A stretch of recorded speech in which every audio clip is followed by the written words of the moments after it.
Muito bem, galera. Bom dia, então. Vamos continuar aqui a zoologia. Hoje a gente. Vamos lá, não vou falar o que que é, vamos pensar um pouco, né? A gente vem evoluindo, surgindo novos animais com novas características. Então, nós começamos lá com os animais na água, então, os peixes. Aí, o que aconteceu? Algumas espécies sofreram mutações, foram se adaptando a uma nova realidade onde o ambiente aquático estava muito concorrido, tinha muita competição, então alguns começaram a passar por seleções, começaram a ocorrer mutações, seleções e selecionando características distintas, e alguns começaram a ter características que permitiam eles passar um tempo fora da água. Retornavam para a água, saíam da água, retornavam para a água e começaram a ter uma seleção diferente, ou seja, o ambiente seleciona.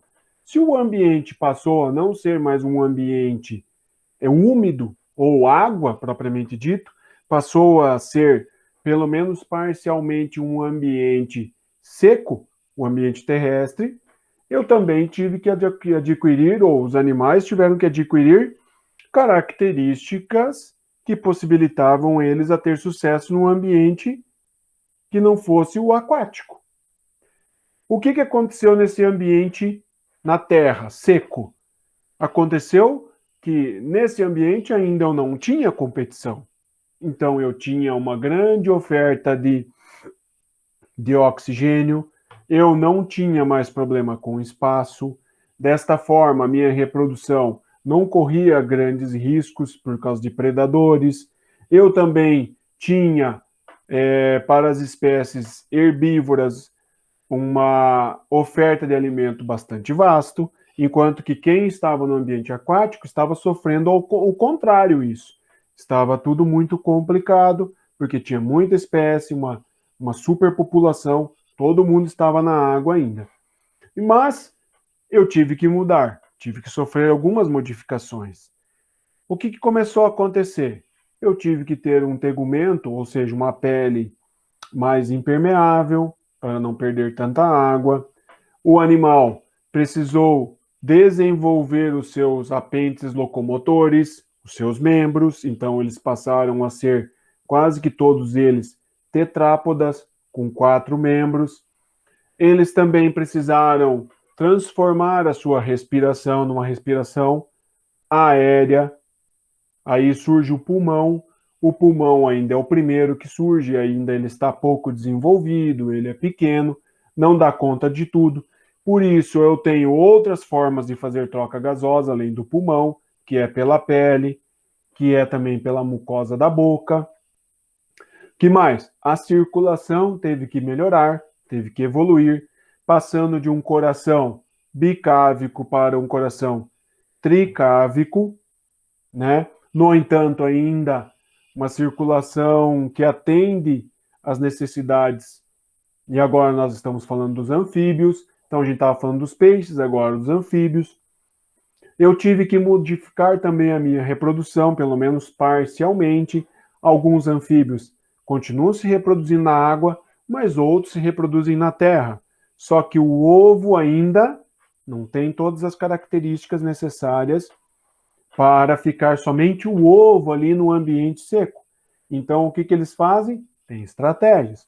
Ou eles voltam para a água para se reproduzir, ou eles fazem a reprodução na terra, mas protegido do sol, protegido do ambiente seco, ou ainda eles liberam uma substância gelatinosa, com espuma em volta dos ovos, em volta do espermatozoide e do óvulo, para evitar que eles acabem morrendo por desidratação, por dissecação, melhor dizendo. O que mais? Os órgãos dos sentidos se apuram, visão, olfato, audição, porque vão muitas vezes ser predadores, então vão ter que caçar, vão ter que também se defender dos seus predadores. Então, alguns vão adquirir características de camuflagem, outros vão adquirir a característica e a capacidade de produzir substâncias venenosas, e isso vai sair pela pele. No entanto, ainda tem características mantidas dos peixes para os anfíbios, como, por exemplo, a produção de bastante muco na pele para manter esse animal protegido, para evitar que ele fique desidratado, disseque e acabe morrendo. Então, algumas características. Agora, vamos para a próxima classe, o próximo grupo de animais, que são os répteis. Os répteis, vamos lá. Quando a gente fala de répteis, a gente logo pensa no seguinte: já lembra lá dos dinossauros, né? Então, os répteis, eles são animais que conquistam de uma vez por todas o ambiente terrestre. Agora vamos pensar, para não precisar ficar decorando, vamos pensar. Se eles agora não vão mais voltar para a água para sua reprodução, eles não vão mais permanecer um tempo na água, um período da sua vida na água, agora eles têm que melhorar ainda mais a adaptação para não perder água. Então agora eles vão ter que ter o quê? Um tegumento seco, um tegumento altamente impermeabilizado, então não pode mais ficar perdendo água em grande quantidade pela pele. Eles vão ter que melhorar a respiração pulmonar, então o pulmão desses animais vai crescer. Outra característica, o sistema circulatório vai ter que ser melhorado, porque agora eu tenho animais maiores, animais bastante grandes, inclusive, que não vão conseguir ser supridos pelo sistema circulatório e nem respiratório que aparecia nos anfíbios. Uma grande característica muito importante é o ovo. O ovo com casca aparece agora nos répteis. Ou seja, eles vão fazer reprodução na terra, no ambiente seco. Se eu continuar com um ovo gelatinoso igual tinham os anfíbios, a reprodução não vai ter sucesso. Então, a evolução levou eles para ter ovos com casca. Melhor dizendo, não é a evolução que levou. Alguns répteis que desenvolveram o ovo com casca tiveram um maior sucesso evolutivo do que os outros que não tiveram ovo com casca.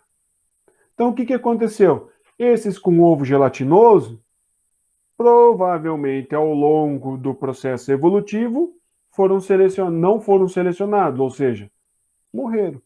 E aqueles que têm ovo com casca permaneceram o seu percurso, a sua reprodução e continuaram tendo sucesso. Então, aqui no nosso primeiro slide, o que a gente tem? Nós temos exemplos de répteis. Os crocodilos, os jacarés, as tartarugas, as iguanas, os lagartos, o camaleão, as serpentes. Esses caras são os répteis. Então, para a gente começar, vai gravando aí na tua cabeça quem são eles. Então, os crocodilianos, os quelônios, tá? As serpentes, os lagartos, que são da ordem Esquamata, tá? Então, crocodilianos, quelônios, Esquamata, tá? Beleza, depois a gente fala sobre isso de novo. Então, para começar aqui, a gente começa falando sobre o tegumento deles. E daí nós temos 3 imagens, ó. Nós temos aqui as costas de um jacaré, então são os crocodilianos. E nós vamos ter nos crocodilianos os jacarés, mas o próprio nome está dizendo para você, né? Os crocodilos. Muito bem. E nós vamos ter que lembrar o seguinte: quando a gente fala dos crocodilianos, o que eles têm no seu tegumento? Todos eles têm o quê? Tem uma grande quantidade de queratina, e você deve lembrar, queratina é uma substância que vai fazer a nossa pele ficar impermeável. Só que, quando a gente fala de crocodilianos, o que eles vão ter? Eles vão ter placas chamadas de placas córneas. Placas córneas. É isso que você está vendo nessa imagem. São placas córneas que vão acompanhando o crescimento desse animal. Deixa eu arrumar aqui que ficou bem feinho isso aqui, né, gente? Placas córneas.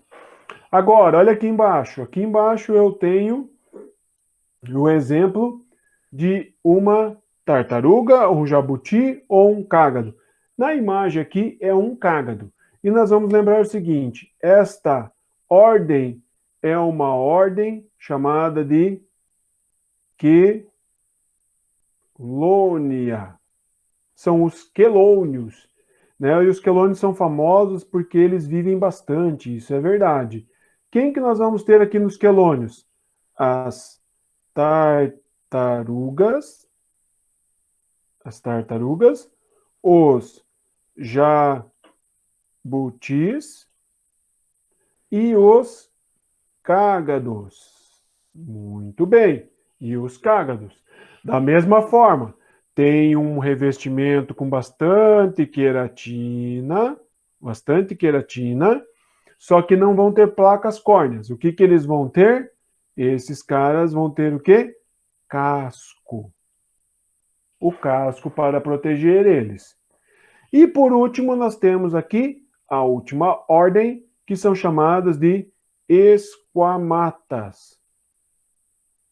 A ordem esquamata. Que eu tenho na esquamata? Aqui está um exemplo para você de uma cobra. Parece uma jararaca ilhoa pela sua coloração. É uma das serpentes mais venenosas do mundo e ela reside uma ilha famosa no Brasil, chamada de Ilha das Cobras. E esta cobra só existe neste local naturalmente. É um exemplo de isolamento geográfico, porque se isolou numa região geográfico, e isolamento reprodutivo. Isso fez surgir uma nova espécie, que é essa jararaca ilhoa, que só tem nesta ilha. E ela é tão peçonhenta, venenosa, que ela acabou que dominando esta ilha. Tem essa cobra por todo lugar nessa ilha, por isso essa ilha é muito perigosa, não é permitido visitar ela, precisa pegar permissão para você poder entrar lá. Essa ordem esquamata é onde estão as serpentes, e aonde estão os lagartos. E nesses lagartos você vai colocar o seguinte, galera, ó, você vai colocar lá o camaleão, você vai colocar as iguanas, os lagartos, como já está dizendo ali em cima, e também o famoso dragão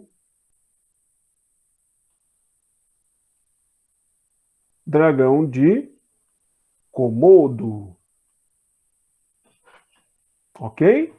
Então lá, primeira coisa, daí, pera. Aí quando a gente fala do esquamata, tem placa córnea, que são os crocodilianos. 2, os quelônios têm o quê? Casco. E esquamata, desculpa, esquamata tem o quê? Escamas. Por isso, vamos trocar de cor. Por isso, eles também são chamados de escamados. Certo? Então, lá, ó, nós temos 3 ordens: esquamata, quelônia. Então, 3, vamos fazer o contrário: 2, e os crocodilianos?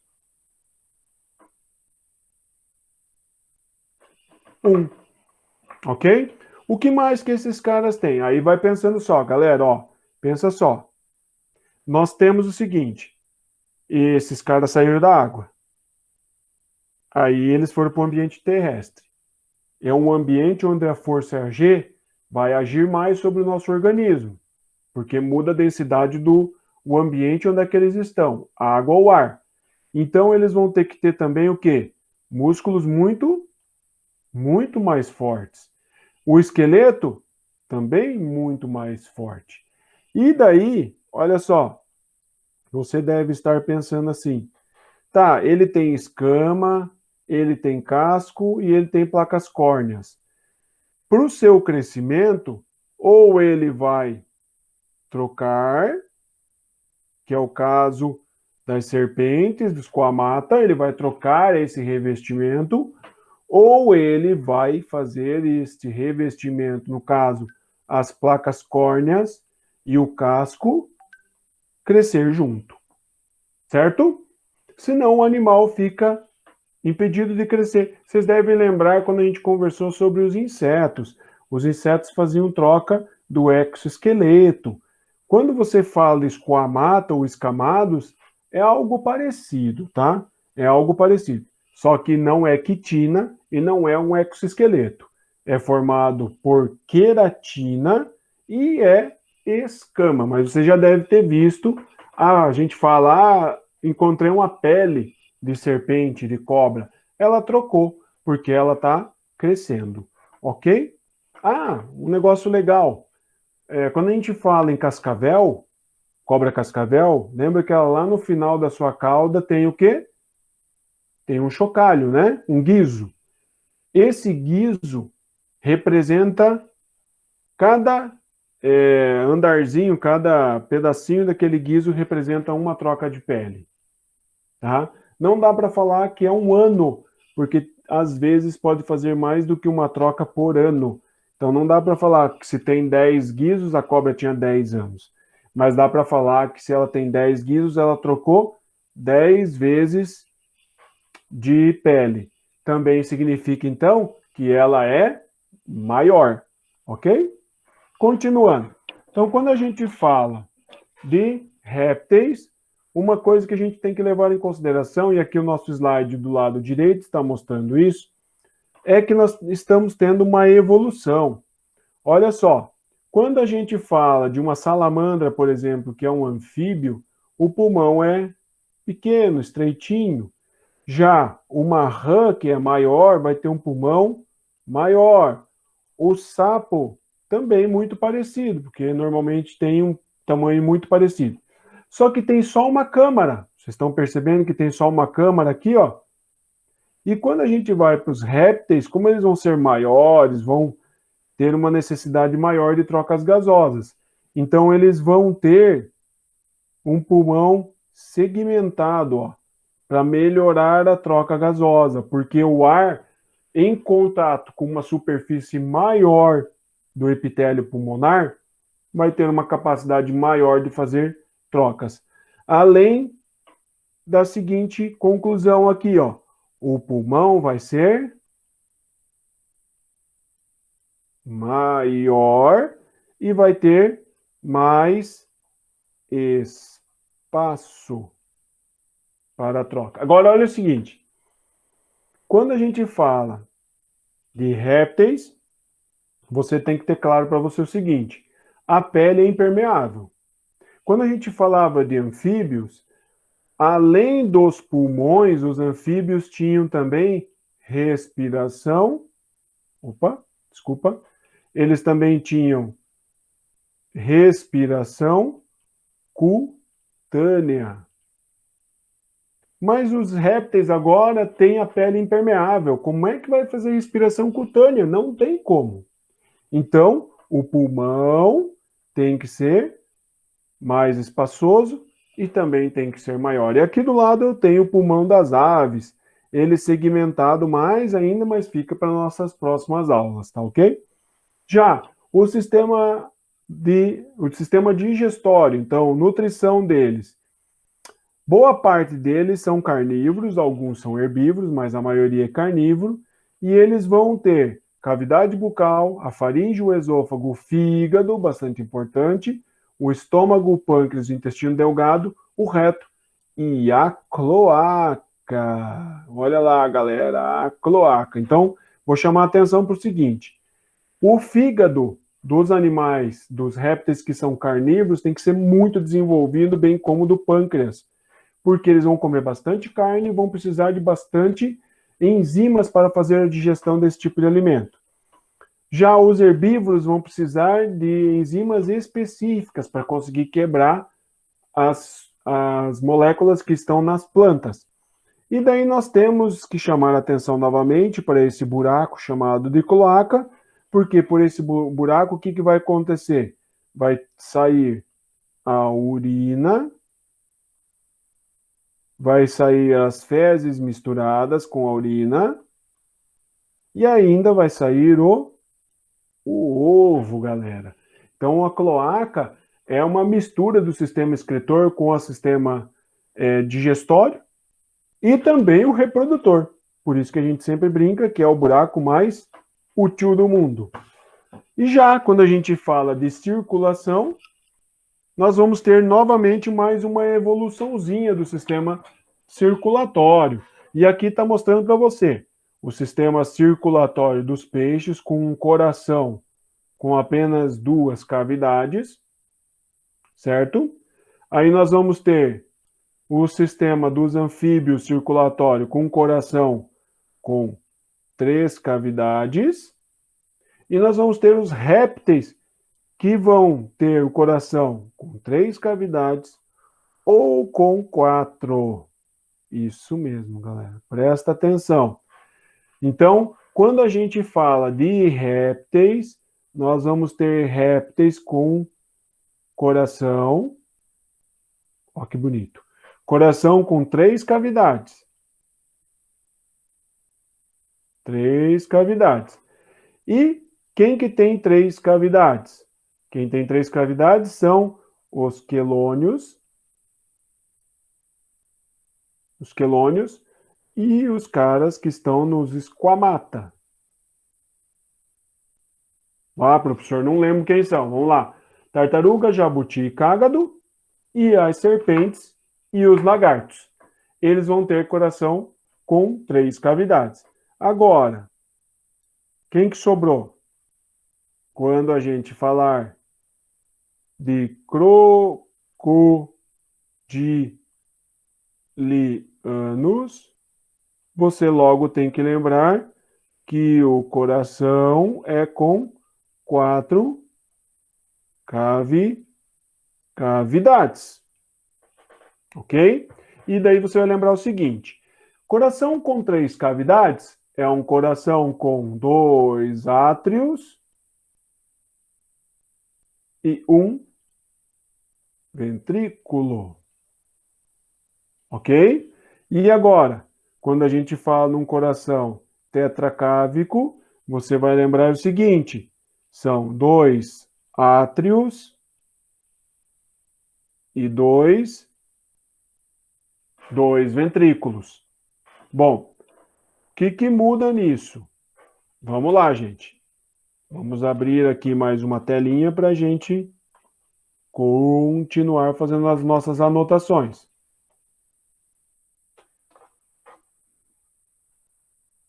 Perfeito. Então, olha só. Então, nós estamos falando dos répteis, e os répteis vão ter um sistema circulatório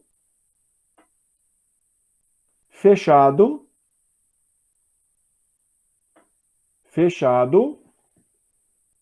duplo, incompleto ou completo. Vixe, professor. Agora deu BO aqui. Olha só. Ele pode ser completo ou incompleto. Vocês lembram o que significa isso, por um acaso? Olha só. Quando a gente fala de um sistema incompleto, significa que o sangue com O2 e sangue com CO2 se misturam. Certo? Eles vão se misturar. Então, neste caso, do sistema circulatório fechado, duplo e incompleto, isto aqui vai acontecer para quem? Para os indivíduos que apresentam um coração tricávico. Coração tricávico, quem é? Quelônios squamata. Ah, tá. Então, quem tem sistema circulatório fechado, duplo e completo, então? Quem tem coração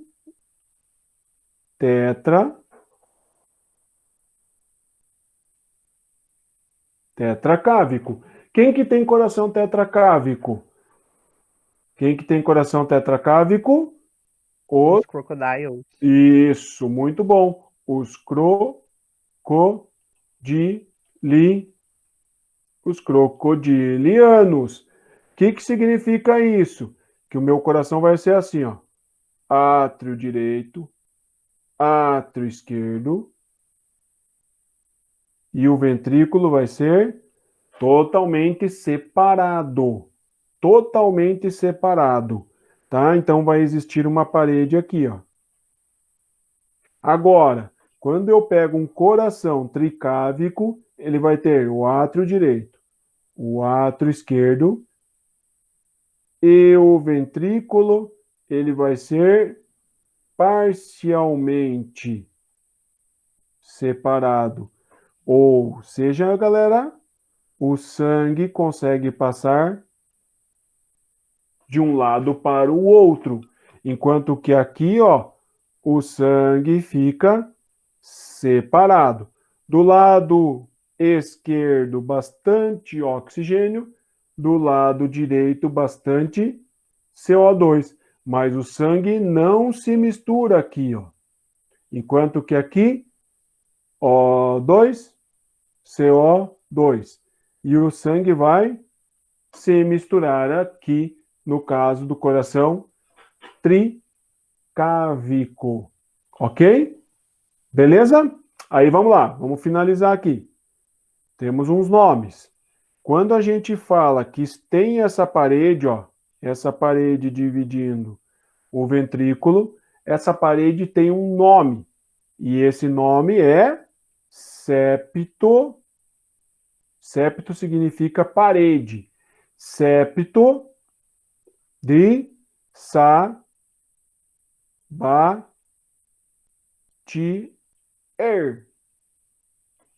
Sabatier. Certo? Então, aquela parede que divide o ventrículo em direito e esquerdo se chama septo de Sabatier. Ok? Agora, se tem um buraquinho, como está aqui, ó. Se tem um buraco, vamos fazer de novo esse desenho. Se tem um buraquinho aqui, ó, tem uma parede. Cadê? Caneta preta. Ó, tá vendo que tem uma passagem aqui, ó? Se tem esta passagem, significa que o sangue circula de um lado para o outro. Essa passagem é um buraco. E buraco na anatomia a gente chama de forame. Forame. E esse forame foi descoberto por um cara que tinha um sobrenome chamado Panizza. Então, esse forame é chamado de forame de Panizza. Tipo pizza. Então, forame de Panizza é um buraco. O septo Sabatier é uma parede. Quem que tem forame de Panizza? Quem tem coração com 3 cavidades. Quem tem septo de Sabatier? Quem tem coração com 4 cavidades. Tá ok, galera? Beleza? Então, vamos ficando por aqui. Na próxima aula nossa, a gente começa com excreção e seguimos com os nossos répteis. Espero que tenham conseguido compreender e qualquer coisa é só chamar o professor, que o professor ajuda vocês.